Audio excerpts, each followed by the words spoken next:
Alrighty, so Black women's ego and is it a problem? I was invited to a panel on this. I decided not to join for personal reasons, but after what is it called? Red balling it, like thumbing through it. Um, I feel like I missed a bullet. I dodged a bullet because the way that hashtag Black woman was treated on that panel, I was just like, no, we're of a similar demeanor.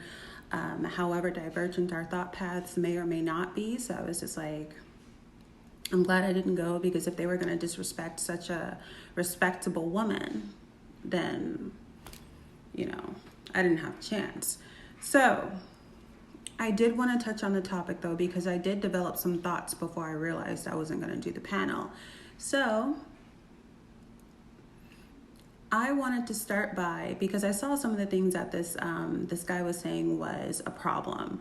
So talking about things like black girl magic and black women are the future and hashtag, believe black women, like those things were a problem.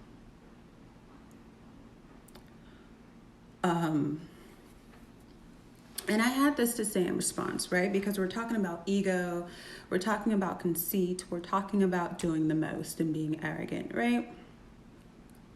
So I wanted to say it like this. Was Muhammad Ali's ego a problem? Was it a problem? Given the context of Muhammad Ali, I'm the prettiest thing on TV and I'm black and I'm the greatest and right? All of that bravado, all of that the braggadocious way in which he would carry himself everywhere he went. Now in truth, we all know the real deal when it comes to Muhammad Ali. We all know that that man put his forehead in the dirt every day, submitting himself to his creator. But for the context, his ego was so important, and him walking around telling everybody, I'm the world's greatest and I'm better than you and I can win an Olympic gold medal and throw that thing off of a bridge into a lake. He was asserting black manhood. And that was incredibly important at the time, because you got these things surrounding that at the time, people were not satisfied unless black men had low self-esteem. They were not happy with black men unless they were, palm colored, worshiping the palm coloreds and having low self-esteem. So Muhammad Ali, in any other context, he would have been an arrogant a-hole. But in this context, he was a hero. He was the walking embodiment of black manhood. Him and his bestie Malcolm. Rest in peace to the two of them. So it was necessary for him to do all of that in a way that it's not necessary for Jay-Z and T.I. to do today. People were talking about how humble they want to be now, but I'm just like, look at their lyrics. It's time for them to be humble. So I mean, okay. But in Muhammad Ali's context, it was very important for him to walk around like, prancing. He pranced like a proud horse, like a prize blue ribbon. He needed to do that. He was he was asserting the manhood of black men, and because of that, he was asserting the manhood of everybody non-white. You can go all over Malaysia and Indonesia, and when these people start talking about Muhammad Ali and how they were just like, if a black man can be the world's greatest, that means I can be too. And the way he moved people of all nations who have been colonized by blank supremacy, that was very necessary. It was very necessary for him to instill confidence in men who had been colonized and subjugated. Why do I say that? I say that to say, when we're talking about the black woman's ego, you can't interracially date because nobody's attracted to you, and you were stupid, and you are and you are a baby mama, and you are welfare queen, and you are whoop de whoop whoop whoop. You're the lowest woman on the wrong, and okay, Cupid said this and this about you, and this scientist said that Asian women are the prettiest and you're the ugliest. So I said all of that to say that what Muhammad Ali did then is what black women are doing now. So what Muhammad Ali did for the redemption of black manhood, black women are collectively doing for the redemption of black womanhood now. So in any other context, I would agree. Being braggadocious and being, I got it like that, whoop-de-whoop, it's unbecoming. But in our context as black women who are put on the bottom rung internationally thanks to colonialism, it's very fitting. So let's see. He said he had a problem with the hashtag Black women are the culture. Why is that a problem? Do we not give birth to the culture? Do people not do everything that we do? America's #1 export is African American culture.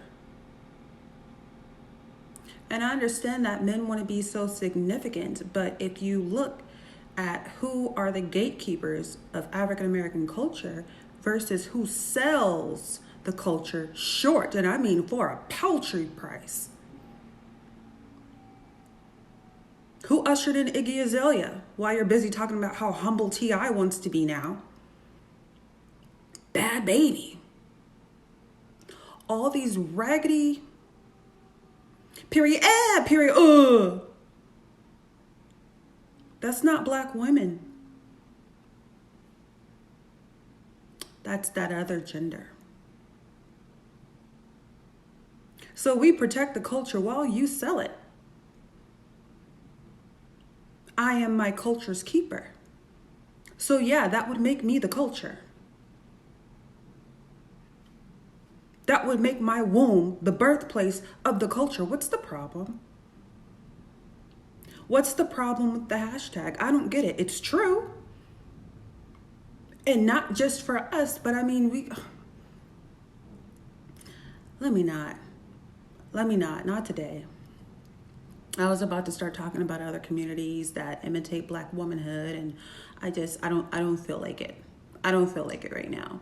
So the next thing he said, there's a hashtag called Black Women Are Killing It. And this is supposed to be some great big problem with the African American woman's ego. And honestly, black women are killing it. Are we not supposed to say that? Why wouldn't we say that when our stereotype is the opposite? We're supposed to be lazy, stupid, dumb, promiscuous, whatever. No, we're killing it. And we have been since Hidden Figures. We have been since black women created the damn infrastructure and the basis for GPS. No one knew. No one knew how significant black women have been from here to NASA until recently. Right? That movie ain't that old. That Taraji P. Henson, from a coffee pot that none of you want to touch. Right? We are killing it though. And we're killing it despite coming from where you come from. From the same households, from the same neighborhoods, from the same poverty you come from. Do we not give credit where credit is due? And if you won't give me my propers, I will give them to myself. So I just disagree. What else did he say? He said,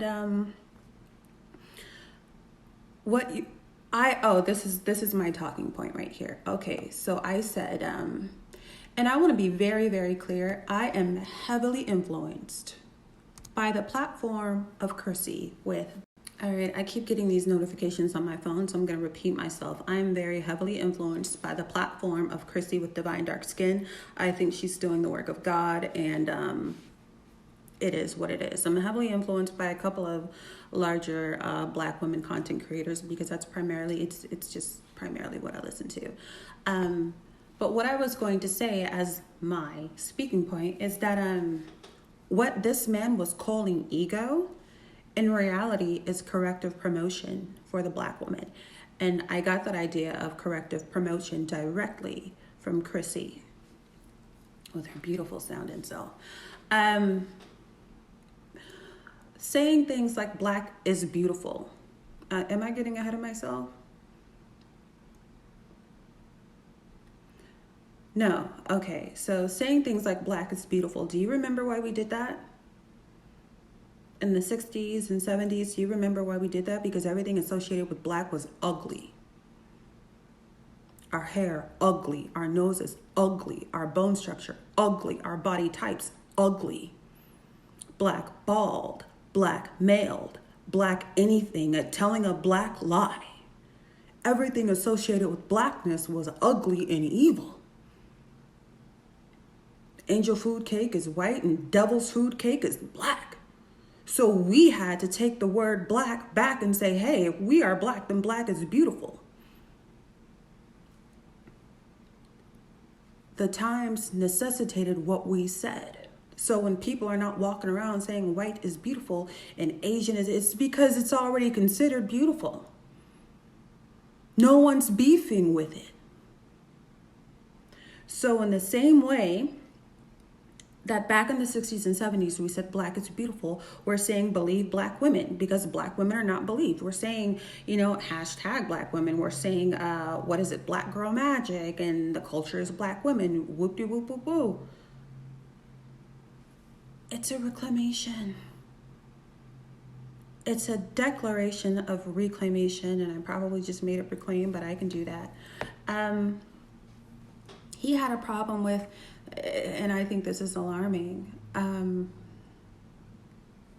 or let me not get ahead of myself. Okay, so like I said, what he is calling ego is in reality corrective promotion for the black woman. And I wanted to talk a little bit about black women speaking for black people versus black women speaking for black women only, because that is our future. We understand that we have bifurcating cultures among black men and black women. And you don't have to do anything but listen to BWE versus the Black Manosphere in order to see that. We have different value systems. We have a whole different culture. We have different things that we value. And we say, okay, fine. We'll just speak for us. You've told us as black men very clearly that we don't speak for you. And we say, okay. We say, okay. We're just going to speak for us. What's the problem with that? A little used to us speaking for you? A little used to us doing the heavy lifting for you, protesting for you, putting our bodies on the line for you? I mean, we don't have to Google those Ferguson pictures of these black women standing on the front lines protesting. We don't have to do that, do we? We don't have to go look up the documentary, Keep Your Eyes on the Prize, which just happens to be my favorite documentary of all time, and see black girls from 6th grade to 9th grade to 12th grade on the front lines protecting Dr. King against dogs. We don't have to do that, do we? So we say, fine. We don't speak for you. We're too masculine. We're, okay, fine. We'll just speak for ourselves. And now you have this thing that, the palm colors are noticing, the bifurcation of culture. And they're like, hey, so the black woman vote. The black woman voting block. Remember when it used to be the black vote? We don't speak for you. We're speaking for ourselves. Isn't this what you wanted? You get to lead you. You don't have these masculine women in your way anymore. Isn't this what you wanted? There's a hashtag he had a problem with called Black Women Will Save the World. And he said there's an economic incentive to say these things. He thinks that there's a problem with this. When it comes to community organizing, voter registration, and having empathy for people in general, black women tend to do it the most. Specifically, big, black, overweight, dark-skinned aunties. that y'all like to clown and drag and then wonder why Big Mama don't exist no more. All these black women with long breasts and great big upper arms, why they don't exist anymore. Why holidays we're about to be the last generation of African Americans who get together and have these big family meetings because you guys got online and bashed her. You big black overweight butter biscuit looking. Okay. Black women said, okay, we'll change.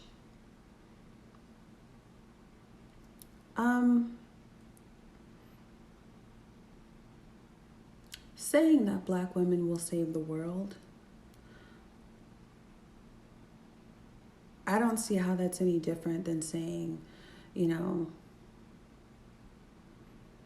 insert any group will save the world. How is that mean or negative or ego? Who knows? Because the people that I see saying black women will save the world, listen to the phrase, black women will save the world. We don't even talk like that. The people I see and hear saying that are white, are Asian. Maybe that's how they feel. Maybe they've done their research on how black women vote. You see how many times, I think it was the LGBTQ plus IA community when they were just like, man, we should just be voting like black women. A white comedian got on a stage and he was just like, hey, I'm not taking off my mask until I see black women take off their mask because they get it right every time. Every single time these black women know what to do and who to trust, I'm following them. That was a grown white man. And the whole audience applauded. Is that a problem? Have you seen our track record? How we vote, the things that we say, the people we're against, the people that we're for. We get it right 9 times out of 10. Why are you upset? So, I don't even know what I jotted down there. It says BLM, a simple question. Oh. Yeah, I don't get it, but BLM is a scam, right? Black lives can matter to you, but the organization,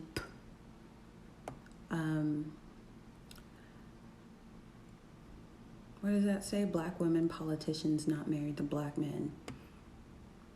But is it happening in reverse? Big whoop-de-damn-do. All right, black female politicians not being married to black men. Have you seen these black female politicians, sir? Have you seen their big bodies and dark skin and broad noses that you don't like? I'm looking for long-haired, yellow bone. What is that song? It's viral on TikTok. I'm looking for light skin. I'm looking for red bone.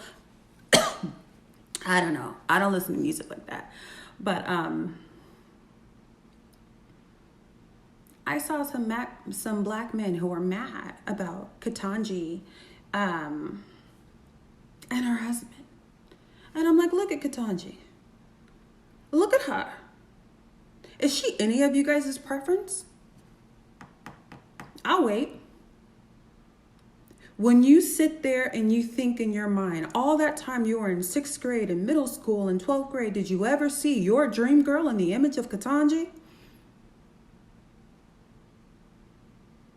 Or did she look a little bit more like Meghan Markle? Beyonce Knowles? She's not the preference. Why are you mad? You wanted her to rot, right? You wanted her to just be single and, quote, die alone. You wanted her to do the Kevin Samuels, right? She didn't have to wait. And what was she going to look like? Child, I'm not going to do that one. I have to censor myself as I speak. Here's a reality. Black men interracially pair themselves. Be it marriage, coupling, black men do this at 2 times, almost 3 times the rate of black women. You're not gonna cry to me about black women interracially dating and marrying and pairing when you do it 3 times as much. Go look at the statistics, come back, cry in the comments. We're not going to complain about that. And African Americans interracial dating has I don't want to say skyrocketed, but it's gone up. It's gone up, and you still have us beat. We're dating and marrying out quite a bit now, and you still have us beat. We're still the most racially segregated, romantically racially segregated group of people in America. We are far more race loyal than Black men. We will grow old alone. I mean, I watched a Oprah Winfrey Network congregation of a bunch of 40-something, 50-year-old single Black women still waiting on their king to come home,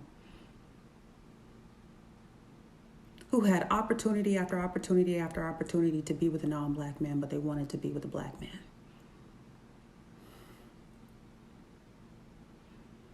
Only to be told by those Black men, well, we interracially pair because we can. You guys can't. Nobody wants you.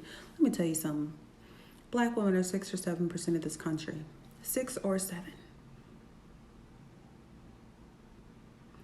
What are the palm coloreds, like 80%? If only 10% of all palm-colored men liked Black women, and only 10% of every other group of men liked Black women, we are dwarfed by the men of other groups who want to be with us. The truth about interracial dating is this: men are always more willing to date outside of their community than women are. I've crunched the numbers, I've read about it, have you? So no, it's not because nobody wants Black women, it's because Black women have been taught not to want anybody but you, and they're just now waking up, and you're terrified. After all the ugly you called us, after all the making fun of our hair, after all of the tearing us down, you know what I see living in Seattle? Every time I see a Black girl with natural, kinky, 4C hair, I see her with some happy white guy.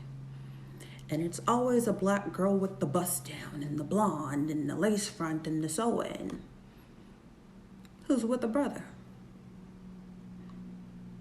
Oh, but we like natural hair. Yeah, if she's mixed. Oh, we like type 4 too, only if it's down to our waist.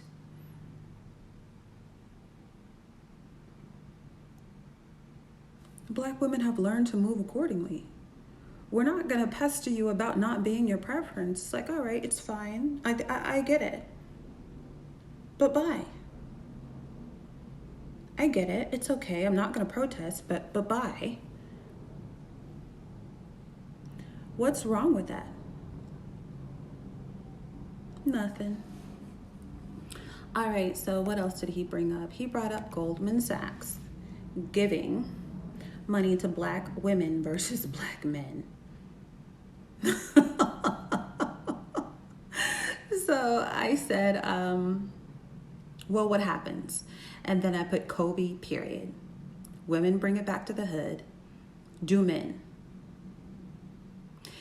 And is that not why we loved Nipsey Hussle so much? Because unlike most Black men, not all, but too many, and most, unlike most Black men who get that level of success, he brought it back to the hood.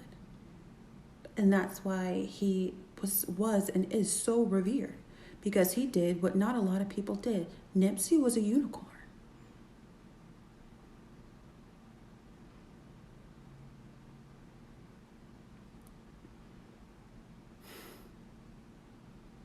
So many Black men get to a place to make their money. The majority of them, when they get into the millionaire's tax bracket, they gonna keep calling and trying, and you stay right, girl. But when he get on, he leave you for it, girl. Get down, girl. Go ahead, get down. It's already been immortalized in a song. I don't have to talk about it. Don't play dumb. All right, so we're now down to this point, and Kevin Samuels said something about this, about how Black women deify one another. 100%. And what he said was there's a problem with the phrase, the Black woman is God. Sounds personal because that's what I think. That's how I think. That's how I act. It's what I think about myself. It's what I think about my mama. And it is what it is. I've seen nothing holier. Few things holier or as holy as my mother and the women at the church, the Kojic church that I was born into. I know we have a lot of clowns in the black church. We got a lot of clowns all over the black church, but honey, I did not grow up in a church like that. These women consistently good, consistently married to their morals and their manners. These women move my soul. When I tell you the caliber of woman that my mother is, we had these little gangsters who pop, pop, pop, shoot them up, bang, bang. They would walk into my house and take off their hats. They would cuss out and beat up on their own mamas, but call my mom mom. And if my mom spoke a powerful word to them, they would cry. That's divinity. Especially given the plight of the black woman, specifically the dark-skinned, overweight, type 4 hair having, broad-featured having black woman. For you to receive so much hate and return so much love, think of that's water to wine. What are you talking about? See, I have this thing. I have had these series of, dark night of the soul type of things in my life and illuminations, whatever you want to call them. But I can think of nothing closer to the God on this earth than the black woman, besides maybe trees, vegetation, that which creates oxygen. Like I can think of nothing closer. And I'm being honest. Dare I say, that's my religion. I don't worship some bearded, palm-colored guy in the sky. I definitely, I feel that I am a worshiper of the black womb, that I am a worshiper of, and I don't mean that literally, right? But I would say that the black woman is God's vicegerent on this earth, the good black woman. Because I'm going to get to what we do need to check about black women. Trust me. And if you've spent any time on my channel, you know what I'm going to say. But good black women, there's nothing like their energy. Their energy is just, it's transformative. And I've had, Indonesian mummies and white women who played my mummy and, because whatever, I've gotten really close to a lot of families, but there's nothing like the love and the prayers and the concern and the encouragement and the creativity and the miracle work of black women, of elderly black women in specific. So he says, I wrote this. Never mind. 70s, black exploitation, black male ego, abandoned black women. Okay, that's a long note. So this is how I'll put that. The same way that I said Muhammad Ali's ego was important in his context is the same way I think that the 70s black exploitation of the black male ego was a problem. Like the problem he's trying to say the black woman's ego is today is the problem that the 70s black exploitation, Shaft, movies, whatever, like that was a problem. And by and large, black men began to abandon their families after they started drinking their own Kool-Aid during that era. That there was a massive exodus of the black father from the black household.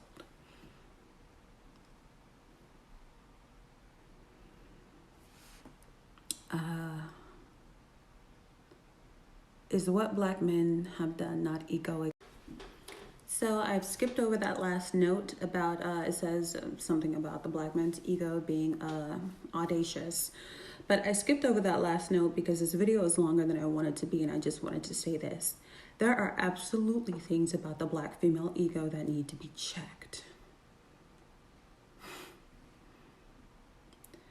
Good black women have a problem with checking bad black women for fear that they're going to be rejected or misconstrued as the bad guy.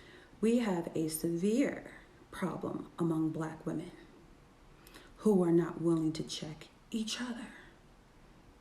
We have a severe problem among black women, especially those who are black male identified, who set up other black women in the name of seeking the approval of other black men. Google a panel, any panel, with black men and black women on it, and watch sister after sister after sister throw either the smartest sister under the bus, the prettiest sister under the bus, the most educated sister under the bus, the most successful. They'll do it. They'll cannibalize that woman for the approval of a man.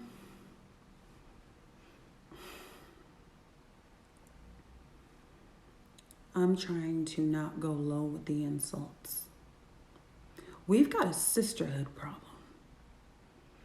We know how to praise ourselves real well when it comes to what we do good.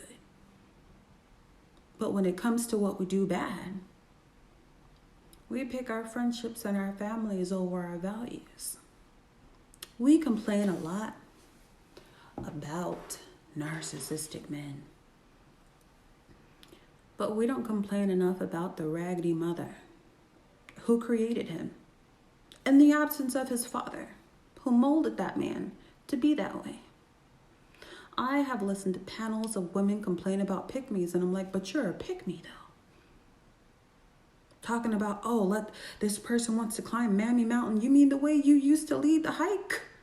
You're trekking ass woman. Like, are you serious?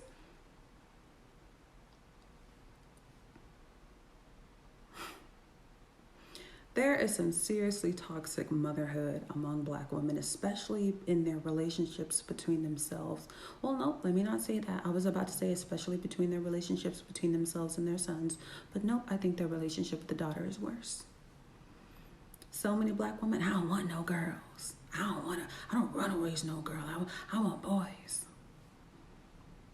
And you wonder why he learns how to tie his shoe and thinks he's king. You're sucking at parenting. You suck. Change your mind. Renew your mind. Check yourself. We used to have this big thing in BWA. Who gonna check me, boo?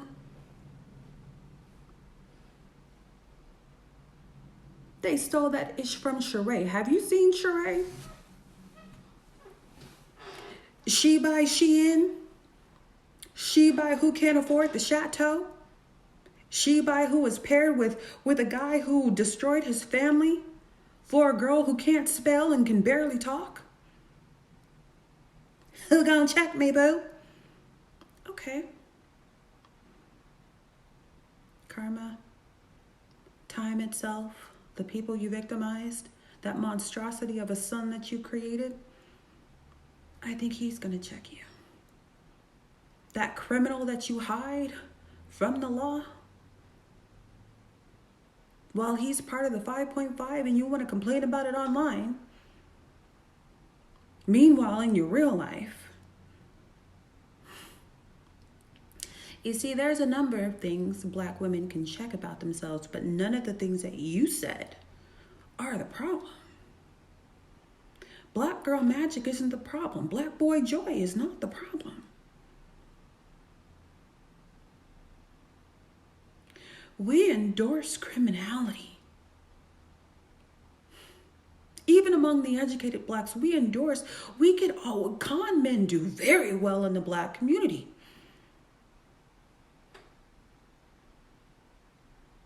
I listen to black women talk about black boys and how we need to abort them, but they still want to sleep with them. That's not an issue. That's more than an issue. Excuse me. That's a self-esteem crisis. Because there's no way you should be giving womb to or have the mindset that you're going to give womb to somebody who you feel is not worthy of siring a son. Is getting touched up by a Negro that important? That you would lay yourself and your womb down with somebody you're oh, black men are passing around all this HIV and they're so down low and they're so why do you give them anything? Sis, check that.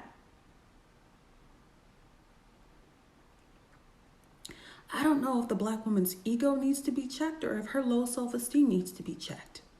Because as smart as we are in education, we're as dumb in relationships, in choosing men and vetting. Why are you, I mean, you're like Becky out here with your addiction to BBC. I promise an Arab can do it for you. I promise an East African can do it for you. I promise a white guy can do it for you. I promise an Asian guy can do it for you.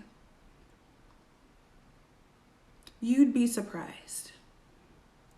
What the hell? You want a sexual experience so bad that you think is only in one place, that you put yourself through abusive relationships, you subject your kids to that, your family to that, you run away, you go back, everything is a mess, holidays are a mess because you can't let go of the men who you say are the problem. Now me, I had a good black man.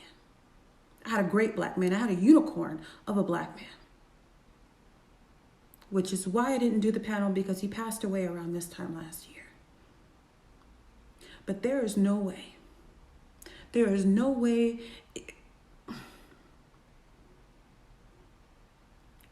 No man can get next to me if I feel he does not deserve to sire a son and I have a Paragard IUD. Oh, I'm not getting pregnant by nobody.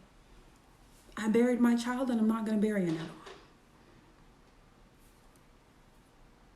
But should there be some kind of an accident,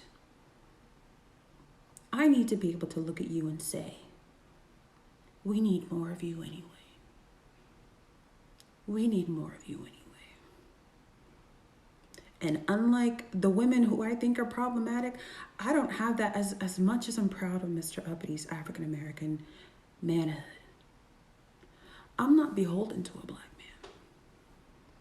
I have a level of character and treatment requirements. I don't have a racial requirement. I was in #BlackWoman's chat the other day, and the whole chat went nuts because I told them I had a white guy saved in my phone call, and I saved him as Cotton because he wants me to pick him. I'm a recovering pro-black, y'all. I got problems. I be doing the most. Oh, the white men in my life have to earn it. And I think it's funny.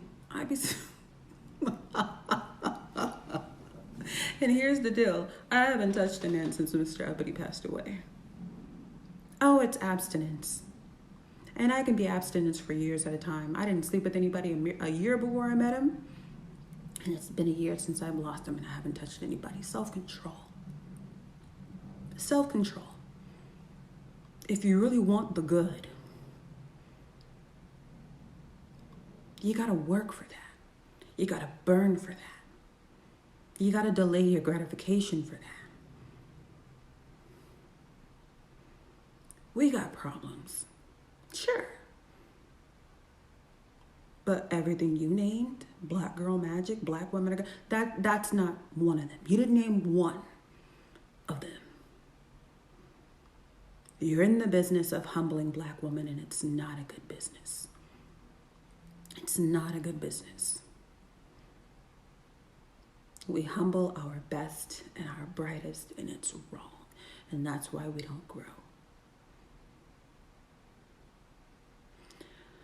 But then we want to make the most authentic of the black experience some hood rat who can't count her damn baby daddies.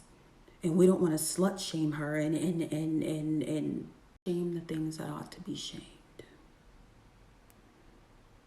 Monique told us not to go to the airport in house shoes and bonnets, and we crucified that woman. Meanwhile, a viral video that I just saw a week ago, it's a black girl in her bonnet, and she said, "You mean to tell me this is what I look like in my bonnet from the back?" that my man has been looking at me look like this from the back. And all the girls in the comment section were like, we owe Monique an apology. You do. We crucify the people who tell us to class it up and tighten up. And when people say, y'all be weak in the knees and stand up, we crucify those people to make it safe for the low life that we're trying to be down with. Be he, she, they, or other. That's a problem. That's all I got.